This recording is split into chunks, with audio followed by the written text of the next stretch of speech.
ശാലോം ടിവിയുടെ എല്ലാ പ്രേക്ഷകരെയും പുറപ്പാടിൻ്റെ പുതിയ എപ്പിസോഡിലേക്ക് സ്നേഹത്തോടെ സ്വാഗതം ചെയ്യുന്നു. യേശയ്യാ പ്രവാചകൻ്റെ പുസ്തകത്തിൻ്റെ 6-ാം അധ്യായം 8-ാം വചനമാണ് ഇന്ന് നമ്മൾ വിചിന്തനത്തിനായി അല്ലെങ്കിൽ നമ്മുടെ ചിന്തയ്ക്കായി എടുക്കുക. നമുക്കറിയാം, പ്രവാചകന്മാരിലൂടെയാണ് പിതാവായ ദൈവം അന്നത്തെ ജനതയോട് സംസാരിച്ചിരുന്നത്. ദൈവത്തിൻ്റെ ശബ്ദമായിരുന്നു പ്രവാചകന്മാർ. ജനത്തിൻ്റെയും ദൈവത്തിൻ്റെയും ഇടയിൽ മധ്യസ്ഥം വഹിക്കുന്ന പ്രവാചകന്മാർ തന്നെ പലപ്പോഴും നിസ്സഹായരായി വേദനയോടെ നിൽക്കുന്ന അനുഭവം നമ്മൾ കണ്ടിട്ടുണ്ട്. പ്രത്യേകിച്ച് ജെറമിയ പ്രവാചകനൊക്കെ പ്രവചിക്കുന്നത് ആരും സ്വീകരിക്കാതെ വരികയും പ്രവാചകനെ തന്നെ ദ്രോഹിക്കുകയും പൊട്ടക്കിണറ്റിലിടുകയും മർദ്ദിക്കുകയും ഒക്കെ ചെയ്യുകയാണ്. അവിടെ ദൈവപദ്ധതിയെ മനസ്സിലാക്കുന്ന പ്രവാചകൻ കള്ളപ്രവാചകന്മാരുടെയും രാജാക്കന്മാരുടെ ആധിപത്യത്തിൻ്റെയും എല്ലാം മുന്നിൽ വേദനയോടെ വിഷമത്തോടെ കണ്ണീരോടെ നിൽക്കുന്ന പ്രവാചകന്മാരെയും നമുക്കറിയാം. ഈ അവസരത്തിൽ ദൈവ ശുശ്രൂഷയ്ക്ക് വേണ്ടി തിരഞ്ഞെടുത്ത യേശയ്യാ പ്രവാചകൻ ഇസ്രായേൽ ജനത്തോട് വളരെ ശക്തമായി പ്രവചനം നടത്തുന്നുണ്ട്. 1-ാം യേശയ്യാ, 2-ാം യേശയ്യാ, 3-ാം യേശയ്യാ എന്നിങ്ങനെ 3 കാലഘട്ടങ്ങൾ, അതായത് ഇസ്രായേലിൻ്റെ ബാബിലോൺ പ്രവാസത്തിന് മുമ്പും പ്രവാസത്തിന് ശേഷവും പ്രവചിക്കുന്ന 3 കാലഘട്ടം യേശയ്യാ പ്രവാചകൻ്റെ പുസ്തകത്തിലുണ്ട്. അത് 3ഉം ഒന്നിച്ചാണ് നമ്മൾ ഈ പുസ്തകത്തിലൂടെ നമുക്ക് കാണാൻ പറ്റുക. ഇസ്രായേൽ ജനം അന്യദേവന്മാരെ സേവിക്കുകയും അവർക്ക് വേണ്ടി തങ്ങളുടെ ജീവിതം മാറ്റിവെക്കുകയും ചെയ്തപ്പോൾ, അടിമത്തത്തിൽ നിന്ന് തൻ്റെ ജനത്തെ കൊണ്ടുവന്ന ദൈവത്തെ മറന്നപ്പോൾ, അതുപോലെ തന്നെ ദൈവത്തിൻ്റെ നാമത്തിനെ വൃഥ ഉപയോഗിച്ചപ്പോൾ, ദൈവം എന്തെല്ലാം ചെയ്യരുതെന്ന് പറഞ്ഞോ അതെല്ലാം ചെയ്തപ്പോൾ ദൈവം വാണിംഗ് പ്രവാചകന്മാരിലൂടെ നൽകുകയാണ്. ഇങ്ങനെയാണ് സംഭവിക്കാൻ പോകുക. നിങ്ങൾ പ്രവാസത്തിലേക്ക് പോകും. ദൈവമില്ലാത്ത, ദേവാലയമില്ലാത്ത ഒരു ജീവിതം നിങ്ങളുടെ മുന്നിലുണ്ടാകും. പക്ഷേ പലപ്പോഴും ഇസ്രായേലിൽ നിന്ന്, ദേവാലയത്തിൽ നിന്ന് മഹത്വം, ദൈവത്തിൻ്റെ മഹത്വം ഒരിക്കലും നഷ്ടപ്പെടുകയില്ലെന്നും തങ്ങൾ തിരഞ്ഞെടുക്കപ്പെട്ട ജനമായതുകൊണ്ട് എന്തെല്ലാം ചെയ്താലും തങ്ങൾക്ക് ഒന്നും സംഭവിക്കുകയില്ലെന്നും വിശ്വസിച്ച ഒരു പറ്റം ജനം, അത് ആത്മീയതയുടെ ഒരു അഹങ്കാര മുഖമാണത്. അതോടൊപ്പം തന്നെ രാജാക്കന്മാരെന്തു പറയുന്നു അല്ലെങ്കിൽ അധികാരികൾ എന്തു പറയുന്നു ആ പ്രീതിക്ക് വേണ്ടി അതിനൊപ്പം നീങ്ങിയ മറ്റൊരു ജനം, പല രീതിയിലുള്ള ജനം. ഇന്ന് എന്തായിരിക്കുന്നുവോ അന്നും അതേ സംവിധാനം നമുക്ക് കാണാനായിട്ട് പറ്റും. ഒരു പറ്റം അധികാരത്തെ പേടിച്ചിട്ട് ദൈവത്തെയും ദൈവ ശുശ്രൂഷകളെയും വചനങ്ങളെയും മറന്ന് ജീവിക്കുന്നു. മറ്റൊരു പറ്റം അവനവൻ്റെ നേട്ടങ്ങൾക്ക് വേണ്ടി ദൈവത്തെയും ദൈവവചനത്തെയും വളച്ചൊടിക്കുന്നു. വേറൊരു കൂട്ടർ ഇതൊന്നും ഞങ്ങൾക്ക് ബാധകമേ അല്ലെന്ന രീതിയിൽ ദൈവം എവിടെ, ബൈബിൾ എന്ത്, അല്ലെങ്കിൽ തിരുസഭ എന്ത്, കൂദാശ എന്ത്, ഇതൊന്നും ഞങ്ങളെ ബാധിക്കുന്ന പ്രശ്നമില്ല, ഇതൊന്നും ഇല്ലെങ്കിൽ ഞങ്ങൾക്കൊന്നും സംഭവിക്കാൻ പോകുന്നില്ല, ഞങ്ങളുടെ ജീവിതത്തിലൊന്നും സംഭവിക്കാൻ പോകുന്നില്ല എന്ന് പറഞ്ഞ് തൻ്റെ ഇടത്തോടെ ജീവിക്കുന്ന മറ്റൊരു കൂട്ടർ. അതേപോലെ ഇന്ന് എന്തൊക്കെ നമ്മൾ കാണുന്നുണ്ടോ അത് അന്നും പഴയ നിയമത്തിൽ യെശയ്യാ പ്രവാചകൻ്റെ കാലഘട്ടത്തിലും ഉണ്ടായിരുന്നു. ദൈവം ആഗ്രഹിക്കുകയാണ് അനേകരെ വീണ്ടെടുക്കുന്നതിന് വേണ്ടി. അതായത് ഈ അടുത്ത ദിവസങ്ങളിലൊക്കെ നമ്മൾ പല അനുഭവങ്ങൾ കാണുമ്പോൾ നമുക്ക് മനസ്സിലാകുന്നു, ഈ കാലഘട്ടത്തിൻ്റെ പ്രവാചക ദൗത്യം എന്നെയും നിങ്ങളെയും ഏൽപ്പിച്ചിട്ടുണ്ട് എങ്കിൽ ഈ വചനം വലിയ പ്രേരണ നമുക്ക് നൽകുകയാണ്. പ്രവാചകൻ പറയുകയാണ്, നമുക്ക് എല്ലാവർക്കും ആ വചനത്തിലൂടെയും കൂടി ഒന്ന് കടന്നു പോകാം. യെശയ്യാ പ്രവാചകൻ്റെ പുസ്തകം 6-ാം അധ്യായത്തിൻ്റെ 8-ാമത്തെ വചനം ഇങ്ങനെ പറയുകയാണ്: അതിനുശേഷം കർത്താവ് അരുളി ചെയ്യുന്നത് ഞാൻ കേട്ടു, ആരെയാണ് ഞാൻ അയക്കുക, ആരാണ് നമുക്ക് വേണ്ടി പോവുക? അപ്പോൾ ഞാൻ പറഞ്ഞു, ഇതാ ഞാൻ, എന്നെ അയച്ചാലും. അവിടുന്ന് അരുളി ചെയ്തു, പോവുക, ഈ ജനത്തോട് പറയുക, നിങ്ങൾ വീണ്ടും വീണ്ടും കേൾക്കും, മനസ്സിലാക്കുകയില്ല. നിങ്ങൾ വീണ്ടും വീണ്ടും കേൾക്കുന്നൊന്നും നിങ്ങൾ ഗ്രഹിക്കുന്നില്ല, അല്ലെങ്കിൽ കാണുന്നതൊന്നും നിങ്ങൾ കണ്ടെന്ന് നിങ്ങൾക്ക് മനസ്സിലാകുന്നില്ല, അല്ലെങ്കിൽ ഗ്രഹിക്കുന്നില്ല. ഹൃദയം കൊണ്ട് നിങ്ങൾ ഒന്നിനെയും സ്വീകരിക്കുന്നില്ല. മാനസാന്തരപ്പെടാനുള്ള സംവിധാനം നിങ്ങളുടെ ഇടയിലേക്ക് ഉണ്ടാകുന്നില്ല. നിങ്ങളുടെ ഹൃദയങ്ങൾ കഠിനമാകുന്ന അവസ്ഥയാണ് പിന്നെയും വരുന്നത്. എത്ര നാൾ വരെ നീളും? നഗരങ്ങൾ ജനവാസമില്ലാതെയും ഭവനങ്ങൾ ആൾപ്പാർപ്പിടമില്ലാതെയും ശൂന്യമാകും. ദേശം മുഴുവൻ വിജനമായി തീരും. അതായത് കർത്താവിൻ്റെ ഒരു നോട്ടം ആ ദേശത്തിന്മേൽ വരികയും അതിനെ തുടർന്നുണ്ടാകുന്ന സംഭവങ്ങൾ എന്തൊക്കെയാണെന്ന് പറയുകയും ചെയ്യണം. ഇന്ന് ദൈവം നമ്മളോട് പറയുകയാണ്, ആരാണ് എനിക്കായിട്ട് പോകുക? അത് വലിയ പാട്ടുകളായിട്ടൊക്കെ നമ്മൾ പാടാറുണ്ട്. ഞാൻ പോകാം, ഞാൻ പോകാം, യെസ് ലോഡ്. ലോകം മുഴുവൻ ഏറ്റുപാടിയ ഒരു പാട്ടാണ് yes lord. I am ready to go.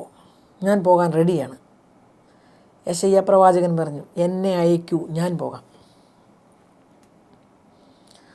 ഇന്ന് ഈ അടുത്ത ദിവസങ്ങളിൽ പരിചയപ്പെട്ട മെഡഗാസ്കർ ആഫ്രിക്കൻ മിഷൻ സഭയുടെ മിഷൻ നമുക്കെല്ലാവർക്കും അറിയാം. അവിടുത്തെ ഒരു ജീവിതശൈലി ഒരു പരിധിവരെയൊക്കെ നമുക്ക് കേട്ടിട്ടുണ്ട്, നമ്മൾ കണ്ടിട്ടുണ്ട്, അല്ലെങ്കിൽ ശാലോമിലോ അല്ല മറ്റു മാധ്യമങ്ങളിലൂടെയൊക്കെ നമുക്ക് അറിയാം.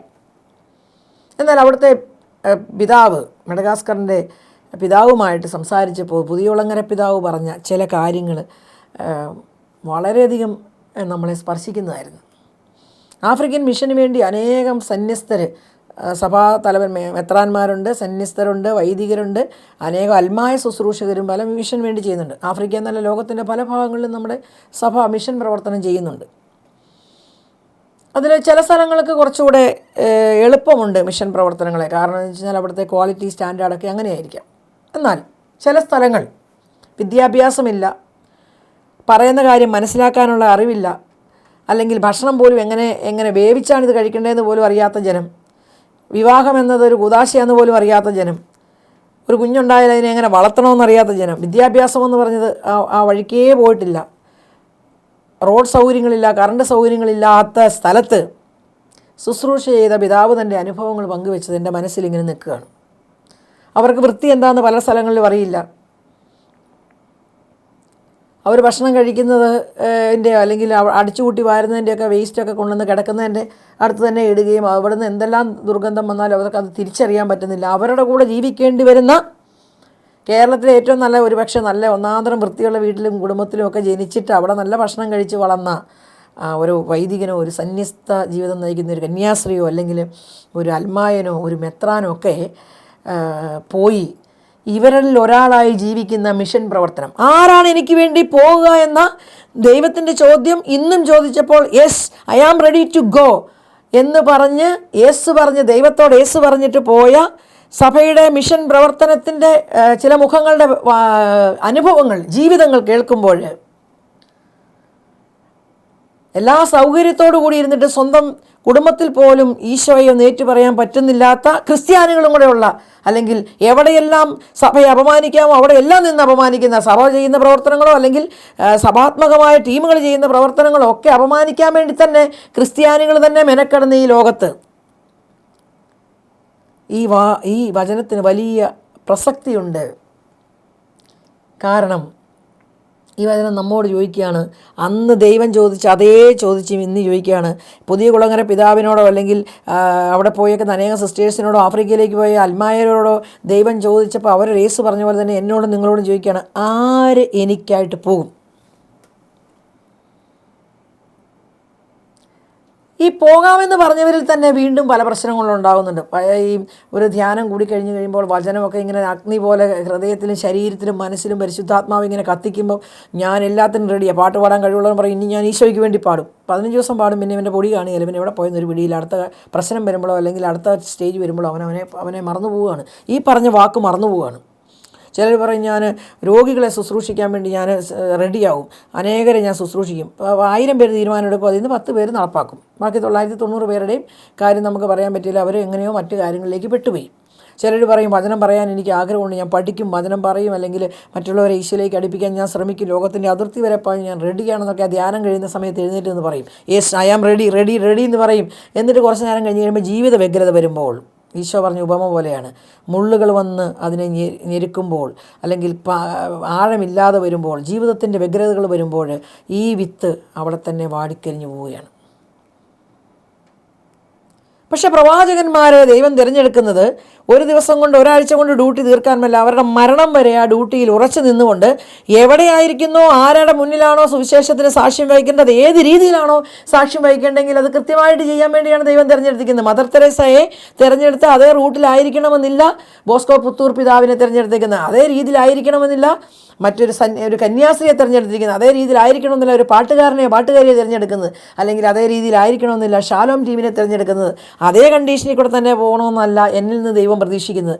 എന്നെ ദൈവം വിളിച്ചിട്ടുണ്ടെങ്കിൽ, എന്നെ വിളിച്ച് വേർതിരിച്ച് ഒരു പ്രത്യേക ദൗത്യത്തിന് വേണ്ടി അഭിഷേകം ചെയ്തിട്ടുണ്ടെങ്കിൽ ആ ദൗത്യം ഭംഗിയായി ചെയ്യുമ്പോഴാണ് എൻ്റെ ഡ്യൂട്ടിയിലേക്ക് എൻ്റെ വിളിയെ ഞാൻ പൂർത്തീകരിക്കുക. അതുകൊണ്ടാണ് പൗലോസ്ലീഹ പറഞ്ഞേ, ഞാൻ നല്ലവണ്ണം എൻ്റെ ഓട്ടം ഓടി വിശ്വാസം സംരക്ഷിച്ചു, അതിനാൽ എനിക്ക് നീതിയുടെ കിരീടം കർത്താവേ തരണമേ.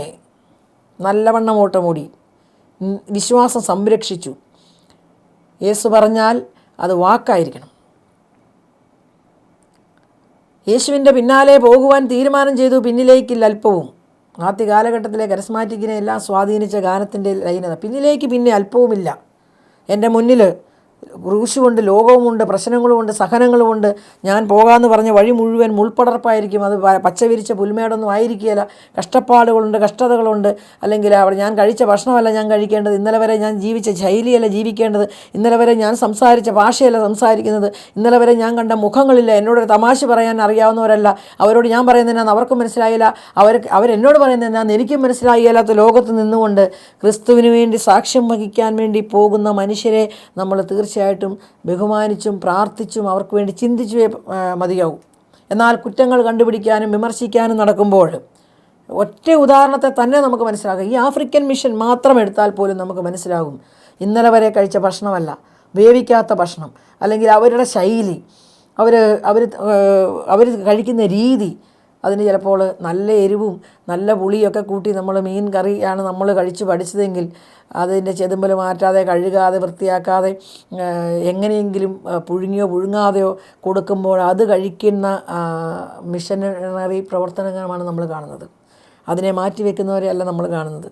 കപ്പ നന്നായിട്ട് വേവിച്ചാൽ നമ്മളെല്ലാവരും കഴിച്ച് പഠിച്ചെങ്കിൽ കപ്പ വേവിക്കാതെയോ ചുട്ടോ അല്ലെങ്കിൽ ഇത് യാതൊരു ബന്ധമില്ലാത്ത രീതിയിലേക്കാണ് ഭക്ഷണം കഴിക്കേണ്ടി വരുന്നത്. ചോറ് നല്ലപോലെ വേവിച്ചാൽ നമ്മൾ അരി വെന്താണ് നമ്മൾ കഴിക്കുന്നതെങ്കിൽ ആ അരി ഉണക്കി പൊടിച്ച പോലത്തെ അല്ലെങ്കിൽ വേറെ ഒരു രീതിയിൽ വെള്ളമാക്കിയൊക്കെ ആയിരിക്കും തരുന്നത്. അതിനൊരു രുചിയും കാണണമെന്നില്ല, അതിന് ഉപ്പ് കാണണമെന്നില്ല, മുളക് കാണണമെന്നില്ല, മധുരം കാണണമെന്നില്ല, ടേസ്റ്റ് കാണണമെന്നില്ല. പക്ഷേ ക്രിസ്തുവിന് വേണ്ടി യേശു പറഞ്ഞതുകൊണ്ട് അത് നിലനിർത്തിക്കൊണ്ട് ഉറങ്ങുന്നത് നല്ല കട്ടിലിൽ കിടന്നുറങ്ങിയവരാണ് ഒരു നല്ല ശതമാനം ഇവിടുന്ന് പോയ മിഷണറി പ്രവർത്തനത്തിനുള്ളവരെങ്കിൽ അവിടെ കട്ടിലില്ല, പായില്ല, ഒന്നുമില്ല. അവർ താഴെക്കട പുഴുക്കൾ നടക്കും, അവിടെ തന്നെ എന്തെങ്കിലും വിരിക്കും, അവിടെ തന്നെ കിടന്നുറങ്ങുമ്പോൾ ചെവിയിലേക്ക് വരെ ഈ പുഴുക്കൾ കയറി വരുന്ന അനുഭവം.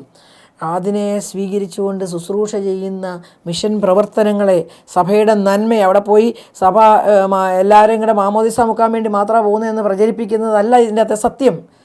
ഇതാണ് വിദ്യാഭ്യാസം ഇല്ലാത്തവർക്ക് വേണ്ടി അവിടെ എങ്ങനെയാണ് പറഞ്ഞു കൊടുക്കുക. ഇവരെ വിദ്യാഭ്യാസമുള്ളവരാക്കാൻ വേണ്ടി എന്ത് ചെയ്യണം, ആരോഗ്യമെന്തെന്ന് അറിയാൻ മേലാത്തവർക്ക് വേണ്ടി ആരോഗ്യത്തിന് വേണ്ടി എന്ത് ചെയ്യണം, ഒരു കുഞ്ഞുണ്ടായാൽ അത് പടഞ്ഞ് മരിക്കുന്നത് കണ്ടാൽ ആ കുഞ്ഞിൻ്റെ ജീവൻ നിലനിർത്താൻ എന്ത് ചെയ്യണം, അല്ലെങ്കിൽ ഒരു വഴിയുണ്ടെങ്കിൽ ഒരു ഹോസ്പിറ്റലിൽ എത്തിക്കാനൊരു നിവൃത്തി ഉണ്ടെങ്കിൽ അതിന് എത്തുമെങ്കിൽ, അവിടെ ഇന്ന് വഴിയില്ലെങ്കിൽ ആ വഴിക്ക് വേണ്ടി മുൻകൈ എടുത്തതാരാണ്? സഭയുടെ മേലധ്യക്ഷന്മാരാണ്. അവിടുത്തെ ഗവൺമെൻറ്റുമായി സംസാരിക്കുകയാണ്. ഇങ്ങനെ ഒരു പ്രദേശത്തേക്ക് വഴിയില്ല, ഇത്ര ദൂരം കാടാണ്, അവിടേക്കൊരു വഴി തരാമോ, അവിടെ സ്ട്രീറ്റ് ലൈറ്റ് തരാമോ, അവിടെ കറണ്ട് തരാമോ, അവിടെ വെള്ളം തരാമോ, ഇങ്ങനെ സംസാരിച്ചുകൊണ്ട് ആ രാജ്യത്തിൻ്റെ ഉന്നമനത്തിനെയാണ്, അവിടെ ചെല്ലുന്ന രാജ്യത്തെ നശിപ്പിക്കുകയല്ല, ആ രാജ്യത്തിൻ്റെ ഉന്നമനത്തിനെ, അവിടെ ജീവിക്കുന്ന ജനങ്ങളുടെ സമാധാനത്തിനെ ക്രിസ്തു സ്നേഹത്തിൽ പകർന്നു നൽകുകയാണ്. അവിടെ മാമോദിസ മുങ്ങി എല്ലാവരും ക്രിസ്ത്യാനികളാകാനല്ല ആദ്യമേ പോയി സഭ പറയുന്നത്. സഭയുടെ ലക്ഷ്യവും ക്രിസ്തുവിനെ അറിയിക്കുക എന്നുള്ളതാണ്, ക്രിസ്തു സ്നേഹം അറിയിക്കുക എന്നുള്ളതാണ്, ക്രിസ്തു സ്നേഹത്തിലേക്ക്, നന്മയിലേക്ക്, വിശുദ്ധിയിലേക്ക് മനുഷ്യരെ അടുപ്പിക്കുക എന്നുള്ളതാണ് സഭയുടെ ലക്ഷ്യം. തിരുസഭ അനുസ്യൂതം പാലിച്ചുകൊണ്ട് പോയിക്കൊണ്ടിരിക്കുകയാണ്. ക്രിസ്തു വരുന്നത് വരെ അത് ചെയ്യുകയാണ്. ഒരു പ്രദേശത്ത് നിന്ന് ചെന്നിട്ട് ഒരു പ്രദേശത്തെ നശിപ്പിക്കുന്ന ഒരു സംവിധാനവും ക്രിസ്ത്യൻ മിഷണറിമാരായിട്ട് ചെയ്യാൻ ഒരു സാധ്യതയുമില്ല. അപ്പോൾ യേശയ്യാ പ്രവാചകനോട് ചോദിച്ച പോലെ എന്നോടും നിങ്ങളോടും ചോദിക്കുകയാണ്, ആരാണ് എനിക്ക് വേണ്ടി പോവുക? ഞാനും നിങ്ങളും അതിനൊരു യേസ് പറയാൻ റെഡിയാണോ? ഇനിയും പറയുന്നില്ലെങ്കിൽ നമ്മൾ എന്നാ പറയാനിരിക്കുന്നത്? പലരുടെയും വയസ്സ് 50 ആയി, 55 ആയി, 60 ആയി, 80 ആയവർ, 75 ആയവർ, 40 ആയവർ, 30 ആയവർ, 25 ആയവർ, 25 വർഷം പല കാര്യങ്ങളും പഠിച്ചു, പല സംവിധാനവും ചെയ്തെങ്കിൽ ഈ ജനിച്ച് വിശ്വാസത്തിൽ നിലനിൽക്കുന്ന അല്ലെങ്കിൽ ക്രിസ്ത്യാനിയാണെന്ന് ആ പേര് സ്വീകരിച്ചിട്ട് ഈ ക്രിസ്തുവിന് വേണ്ടി, ക്രിസ്തു എൻ്റെ ദൈവമാണെന്ന് നേറ്റു പറയാൻ, എൻ്റെ കുടുംബത്തിലോ ബന്ധങ്ങളിലോ തൊട്ടടുത്ത് നിൽക്കുന്നവരോടെങ്കിലും ഒന്ന് പറയാൻ, ആഫ്രിക്കയിൽ പോയി മിഷൻ പ്രവർത്തനം ചെയ്തില്ലെങ്കിലും അടുത്ത് നിൽക്കുന്നവരോടെങ്കിലും ആ ഈശോ എൻ്റെ രക്ഷകനാണെന്നൊന്ന് പറയാൻ, വേദനിക്കുന്നവനോടോ അപമാനിക്കപ്പെടുന്നവനോടോ കണ്ണുനീരോടെ നിൽക്കുന്നവനോടോ ഈ ഈശോ രക്ഷകനായി നിനക്കുമുണ്ടെന്ന് പറയാൻ, ധൈര്യത്തോടെ പറയാൻ, തള്ളിക്കളയുന്ന ഒരു ദൈവത്തെയല്ല ചേർത്ത് പിടിക്കുന്ന ഒരു ദൈവത്തെ കാണിച്ചു കൊടുക്കാൻ നമുക്ക് എവിടം വരെ സാധിച്ചിട്ടുണ്ട്. അതാണ് ഇന്നും നമ്മുടെ ചെവികളിലും മുഴങ്ങേണ്ടത്. എനിക്ക് വേണ്ടി ആര് പോകും? ഇന്നൊരു അപമാനത്തിൻ്റെ ചിഹ്നം പോലെയാണ് വിശ്വാസമൊക്കെ ഉള്ളത് എന്ന് പറയുന്നത്.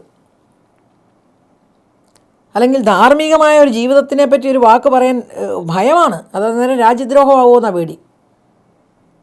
നമ്മുടെ വിശ്വാസം അനുസരിച്ചോ ദൈവവചനം അനുസരിച്ചോ ഉള്ള ഒരു ജീവിതത്തിന് എല്ലാത്തിനും അതിൻ്റേതായ അടുക്കും ചിട്ടയൊക്കെ ഉണ്ട്. അത് പറയാൻ പോലും നമുക്ക് ഭയമാണ്. കാരണം ലോകത്തിൻ്റെ സർവ്വമാധ്യമങ്ങളും വേറെ ഒരു റൂട്ടിലേക്ക് മനുഷ്യരുടെ ചിന്താഗതികളെ കൊണ്ടുപോയിക്കൊണ്ടിരിക്കുമ്പോൾ ഇത് അധാർമികതയാണെന്ന് പറയാൻ, ഈ ചെയ്യുന്ന പ്രവൃത്തിയല്ല ദൈവത്തിന് ഇഷ്ടമെന്ന് പറയാൻ ഭയമാണ്. കാരണം എന്താണ്? അവിടെ നമ്മൾ ഒറ്റപ്പെടുമോ? നമ്മളെ ആഞ്ഞടിക്കുമോ? നമ്മളെ ആക്രമിക്കുമോ? നമ്മുടെ ജീവിതത്തിന് എന്തെങ്കിലും പറ്റുമോ? സുവിശേഷത്തിന് സാക്ഷ്യം വഹിക്കാൻ വേണ്ടി കിട്ടുന്ന അവസരത്തെ ഉപയോഗിക്കാൻ നമുക്ക് എവിടം വരെ പറ്റുന്നുണ്ട്? അതിനുവേണ്ടി നമ്മൾ ആഗ്രഹിക്കുന്നുണ്ടോ? അതെന്തൊക്കെ ചെയ്യണമെന്നാണ് പിന്നെ പറയുന്നത്. അതായത് ഞാൻ പോകാമെന്ന് പറഞ്ഞ് റെഡിയാകുമ്പോൾ ദൈവം പറയാണ്, ഈ ജനത്തിന് എന്താണ് പ്രശ്നം? അവരെന്തെല്ലാം കണ്ടാലും അവർ ഗ്രഹിക്കുന്നില്ല. എന്തെല്ലാം കണ്ടാലും എന്തെല്ലാം കേട്ടാലും അവരുടെ ഹൃദയത്തിലേക്ക് അത് പതിക്കുന്നില്ല. അത് മുമ്പേ ഞാൻ ആദ്യമേ തന്നെ പറഞ്ഞതുപോലെ തന്നെയാണ്. ഒരു ധ്യാനം കൂടുമ്പോഴോ അല്ലെങ്കിൽ ഒരു വചനം വായിക്കുമ്പോഴോ അല്ലെങ്കിൽ ഒരു ക്ലാസ് കേൾക്കുമ്പോഴോ ഒക്കെ നമ്മൾ നല്ല ഭംഗിയായിട്ട് ഈ കാര്യങ്ങളെ കേൾക്കും, പല തീരുമാനങ്ങൾ എടുക്കും, എല്ലാം സംഭവമൊക്കെ ആയിട്ട് നമ്മുടെ മനസ്സിൽ കൂടെ ഓടും. എന്നാൽ അത് ഹൃദയത്തിലേക്ക് ആലേഖനം ചെയ്യപ്പെടുന്നില്ല. കണ്ണുണ്ടായിട്ടും കാണുന്നില്ല, കാതുണ്ടായിട്ടും കേൾക്കുന്നില്ല, മനസ്സുണ്ടായിട്ടും ഗ്രഹിക്കുന്നില്ല. ഈ ജനം എന്താണ് ഒന്നിനൊന്നിന് ഹൃദയം കഠിനമാക്കിക്കൊണ്ട് പോവുകയാണ്. അതായത് ഈജിപ്തിൽ ഓരോ ദുരന്തവും വിതയ്ക്കുമ്പോഴും ദൈവത്തിൻ്റെ ജനത്തെ ദൈവം അവിടുന്ന് മോചിപ്പിക്കാൻ വേണ്ടി ഓരോ കാര്യം ചെയ്യുമ്പോഴും ഈജിപ്തിൻ്റെ ഫറവോയുടെ ഹൃദയം കഠിനമായി തന്നെ മാറുകയാണ് ചെയ്തത്. കാരണം ഇസ്രായേൽ ജനത്തിനെ മോചിപ്പിക്കുക അവരുടെ നിഘണ്ടുവിലില്ലായിരുന്നു. അവരുടെ അടിമകളായിട്ട് എന്നും പണിതെടുത്ത് അവിടെ കിടക്കണം. ഇതുപോലെ തന്നെയാണ് പലരുടെ ഉദ്ദേശം. ആരുടെയൊക്കെയോ അടിമകളായിട്ട്, ഈ ലോകത്തിൻ്റെ പല സംവിധാനത്തിൻ്റെ അടിമകളായിട്ട്. ചിലർക്കാണെങ്കിൽ അടിമത്വം എന്ന് പറഞ്ഞാൽ ജോലിയാണ്. ഉറങ്ങാതെ ഇരുന്ന് അവർ അടിമ പോലെ ഇരുന്ന് ജോലി ചെയ്യും. ചിലർക്കാണെങ്കിൽ അടിമത്വം എന്ന് പറഞ്ഞാൽ ചില ബന്ധങ്ങളാണ്. ആ വ്യക്തിക്ക് വേണ്ടി ഭൂലോകത്ത് എന്തും ചെയ്യും. മറ്റുള്ളവരെല്ലാം എവിടെയെങ്കിലും പോയി അവർ ഭൂമിയിലുണ്ടെങ്കിലും ഇല്ലെങ്കിലും അവർക്ക് പ്രശ്നമില്ല. അപ്പം പലർക്കും പല അടിമത്തത്തിൽ കിടക്കുകയാണ്. ആ അടിമത്തത്തിൽ നിന്ന് ഇവരെ മോചിപ്പിക്കുവാൻ, ഇസ്രായേലിനെ മോചിപ്പിച്ചതുപോലെ മോചിപ്പിക്കുവാൻ ദൈവവചനത്തിനെ മാത്രമാണ് ശക്തിയുള്ളത്. ആ ദൈവവചനം ഇവരെ മോചിപ്പിക്കും. അത് പറയുമ്പോൾ, അത് കേൾക്കുമ്പോൾ ആ സമയത്ത് എന്തൊക്കെ ഒരു ചിന്താഗതി മാറുന്നതല്ലാണ്ട് ഹൃദയത്തിലേക്ക് ഇത്രയധികം ധ്യാനങ്ങളും കൺവെൻഷനുകളും വചനങ്ങളും കിട്ടിയൊരു കാലഘട്ടം ഭൂമിയിൽ കാണുമോ എന്നറിയില്ല. അതുപോലെ എല്ലാ സാഹചര്യങ്ങളും വചനം കേൾക്കാനും വചനത്തിൽ അനുസരിച്ച് ജീവിക്കാനും വചനത്തിൻ്റെ വ്യാഖ്യാനങ്ങളും വചനത്തിൻ്റെ ഓരോ സ്റ്റെപ്പിലും സാധാരണ രീതി മനുഷ്യർക്ക് മനസ്സിലാകുന്ന രീതിയിലുള്ള ശുശ്രൂഷകൾ ഇഷ്ടം പോലെ നമ്മുടെ ശാലോം തുടങ്ങിയുള്ള ചാനലുകളിലൂടെ വന്നുകൊണ്ടിരിക്കുന്നു. ഏത് മനുഷ്യനും മനസ്സിലാകുന്ന വചനപ്രഘോഷണങ്ങൾ, പാട്ടുകൾ, ശുശ്രൂഷകളെല്ലാം ഇങ്ങനെ നിറഞ്ഞു നിൽക്കുകയാണ്. മീഡിയ പലതാണ് അതിനു വേണ്ടിയുള്ളത്.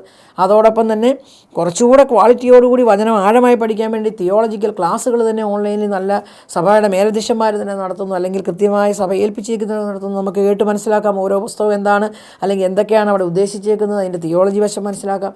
അതുപോലെ തന്നെ അതിനും മുകളിലേക്ക് ചിന്തിക്കാൻ വേണ്ടി സഭാ പഠനങ്ങളെയൊക്കെ എല്ലാം ഇന്ന് അവൈലബിളാണ്. എവിടെ ഗൂഗിളിൽ അടിച്ചാലും ബാക്കി ലോകത്തിലെ എല്ലാ കാര്യവും നമുക്ക് തപ്പിപ്പിടിക്കാൻ അറിയാമെങ്കിൽ ഇത് ജസ്റ്റ് നമ്മളൊന്ന് സെർച്ച് ചെയ്താൽ എന്ത് വിഷയത്തെപ്പറ്റിയും കത്തോലിക് അതിൻ്റെ തന്നെ പല സൈറ്റിൽ കൂടെ നമുക്ക് കിടപ്പുണ്ട്.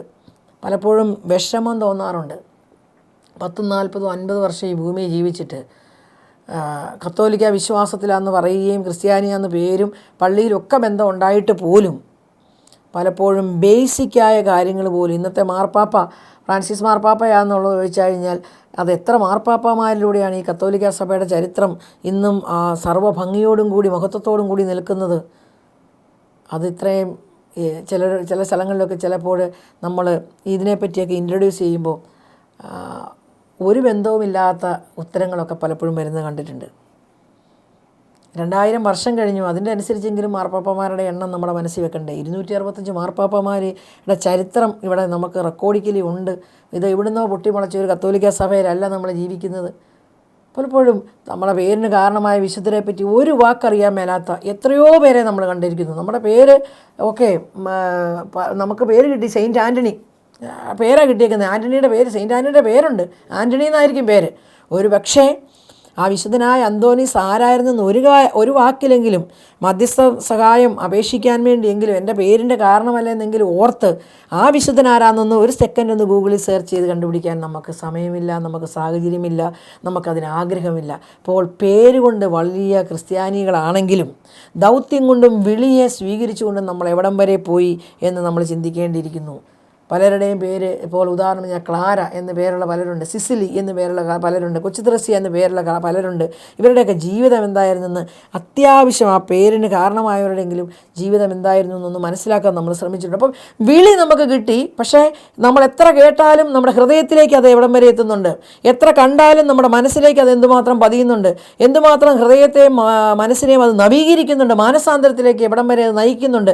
അതുകൊണ്ടാണ് കർത്താവ് പിന്നെ വചനത്തിലൂടെ പറയുക, ഈ ജനത്തിന് ഇതൊന്നും മനസ്സിലാവില്ല, ആ പ്രദേശം വിജനമാകുന്നത് വരെ, ഓരോ ഭവനങ്ങളും ആളില്ലാതാകുന്നത് വരെ, അതായത് സർവനാശവും എത്തുന്നിടം വരെയും ഈ കാഴ്ചകളെല്ലാം കണ്ടാലും ജനം മാനസാന്തരത്തിലേക്ക് പോകുന്ന ഒരവസ്ഥയല്ലായിരുന്നു അന്നുണ്ടായിരുന്നത്. അതുകൊണ്ടാണ് ബാബിലോൺ പ്രവാസത്തിലേക്ക് ജനം പോയത്.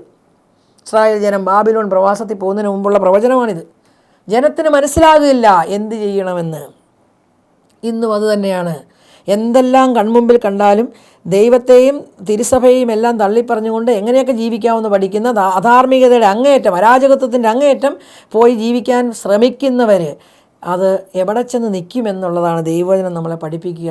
അരാജകത്വം കൊണ്ട് നിറയും, അധാർമികത കൊണ്ട് നിറയും. അതുകൊണ്ടാണ് ഇന്ന് സംഭവിക്കുന്ന പല കാര്യങ്ങളും നമ്മൾ മനസ്സിലാക്കുമ്പോൾ നിസ്സാരമായ കാര്യങ്ങൾക്ക് നിസ്സഹായരായി മാറുന്ന കുഞ്ഞുങ്ങളെയൊക്കെ നമ്മൾ എപ്പോഴും കാണുന്നത്. കാരണം ജീവിതം വേണ്ടെന്ന് വയ്ക്കുന്നു, മിനിറ്റ് കൊണ്ട് കുടുംബം വേണ്ടെന്ന് വയ്ക്കുന്നു, അതുപോലെ തന്നെ കടബാധ്യതകൾ കൊണ്ട് നിറയുന്നു, വിവേകമില്ലാതെ പല സംഭവങ്ങളും ബിസിനസ്സുകളും ചെയ്ത് നാശത്തിലേക്ക് പോകുന്നു.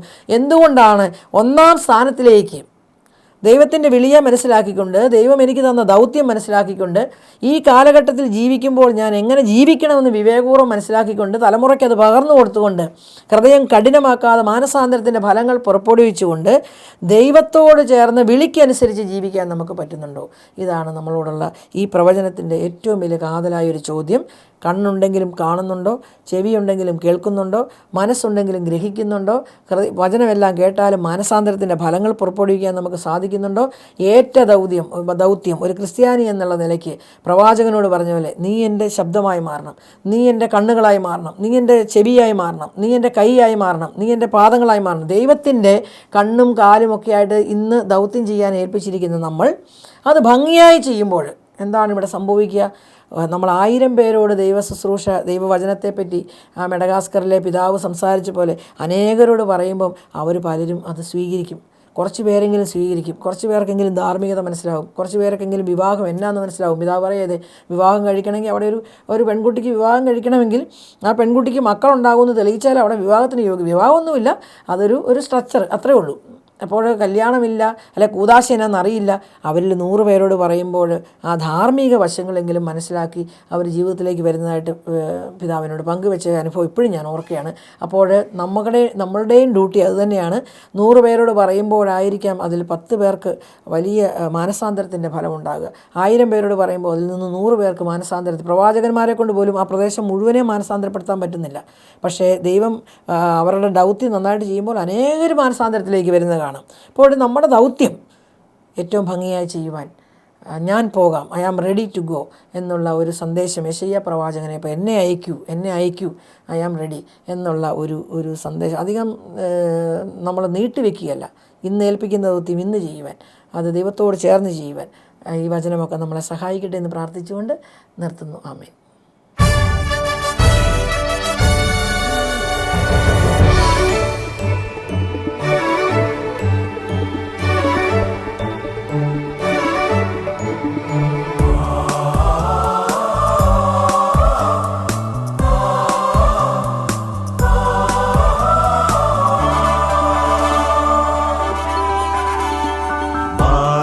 സഭയിൽ വീണ്ടും പൂത്തതു വസന്തത്തിൻ വണ്ണവിഴ, ദേവസഹായം പുനിതരിൽ പദവിയടൈന്തതൻ പെരുവിഴ.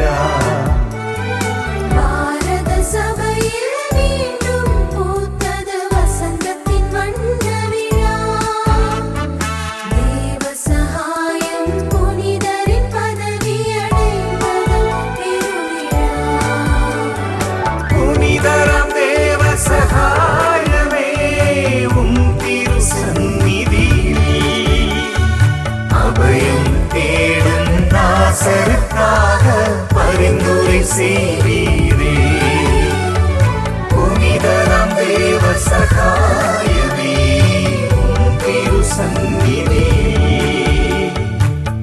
அபயம் தேடும் தாசருக்காக பரிந்துரை செய்வீரே.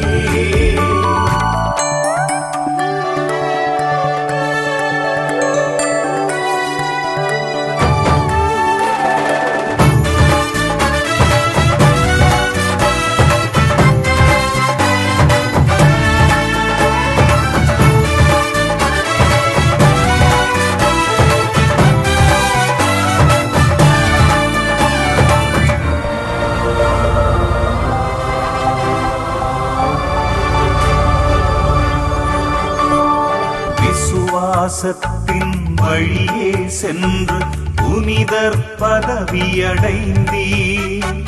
வலிகள் யாவும் பொறுமையாய் சகித்து இயேசுவின் சாட்சியமானீர்.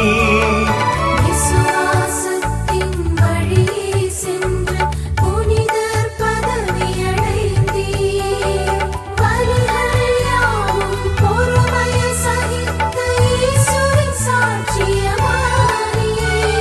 விசுவாசத்தின் பாதையில் என்றும் தளர்ந்திடாதமையே காத்திட வீர இயேசுவிடம் நீர் வேண்டிக் கொள்வீரே. புனிதராம் தேவ சகாயமே உம் திரு சந்நிதியில் அபயம் தேடும் தாசருக்காக பரிந்துரை செய்வீரே. புனிதராம் தேவ சகாயமே உம் திரு சந்நிதியில் அபயம் தேடும் தாசருக்காக பரிந்துரை செய்வீரே.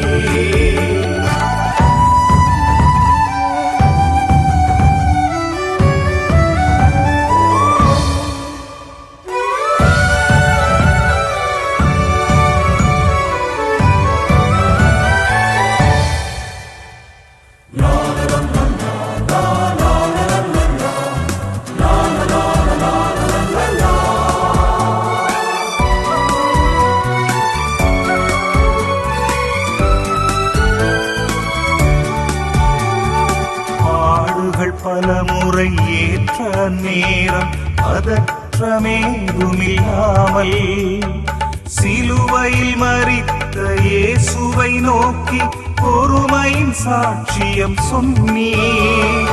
பாடுகள் பலமுறை ஏற்ற நேரம் பதற்றமேதுமில்லாமல் சிலுவையில் மரித்த இயேசுவை நோக்கி பொறுமையின் சாட்சியம் சொன்னீர்.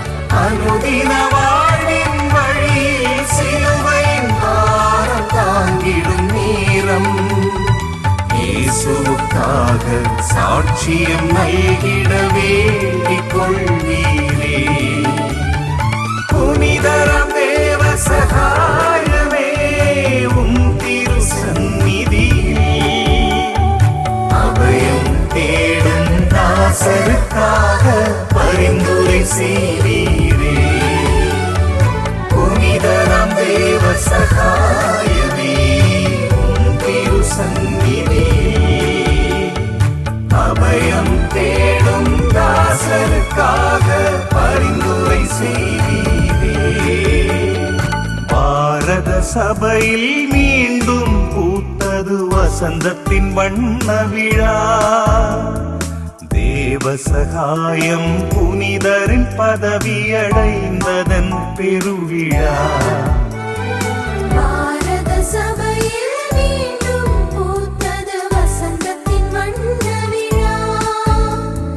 தேவ சகாயம் புனிதரின் பதவியடைந்ததன் பெருவிழா. புனிதராம் தேவ சகாயமே உம் திரு சந்நிதியில் அபயம் தேடும் தாசருக்காக பரிந்துரை செய்வீரே.